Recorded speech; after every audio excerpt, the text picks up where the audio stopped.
Hi friends, ಇವತ್ತು ನಾನು ಬಂದು ಟೊಮೆಟೊ ರೈಸ್ ಮಾಡ್ತಾ ಇದ್ದೀನಿ. ಟೊಮೆಟೊ ರೈಸ್ಗೆ ಸ್ವಲ್ಪ ಎಣ್ಣೆ ಹಾಕೋಬೇಕು. ಎಣ್ಣೆ ಹಾಕೋದ್ಮೇಲೆ ಧನಿಯಾ, ಬ್ಯಾಡಗಿ ಮೆಣಸಿನಕಾಯಿ, ಹಸಿಮೆಣಸಿನಕಾಯಿ, ಬೆಳ್ಳುಳ್ಳಿ, ಜೀರಿಗೆ ಹಾಕೊಂಡು ಹುರ್ಕೋಬೇಕು. ಸ್ವಲ್ಪ ಅರಿಶಿನೂ ಹಾಕೋಬೇಕು. ಆಮೇಲೆ ಸ್ವಲ್ಪ ಒಣ ಕೊಬ್ಬರಿ ಹಾಕೊಂಡು ಹುರ್ಕೋಬೇಕು.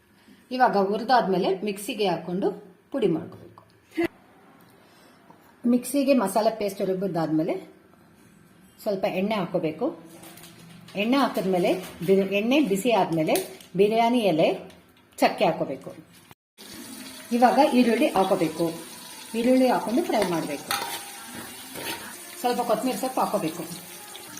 ಇವಾಗ ರುಬ್ಬಿಟ್ಟಿರುವ ಮಸಾಲೆ ಪೇಸ್ಟ್ನು ಹಾಕೋಬೇಕು. ಇವಾಗ ಟೊಮೆಟೊ ಹಾಕೋಬೇಕು. ಟೊಮೆಟೊ ಹಾಕೊಂಡು ಚೆನ್ನಾಗಿ ಫ್ರೈ ಮಾಡಬೇಕು.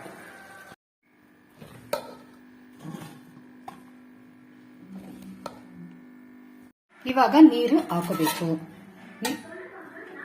ನಾನು 1.5 ಗ್ಲಾಸ್ ಅಕ್ಕಿ ತಗೊಂಡಿದ್ದೀನಿ, ಅದಕ್ಕೆ 3 ಗ್ಲಾಸ್ ನೀರು ಹಾಕಬೇಕು.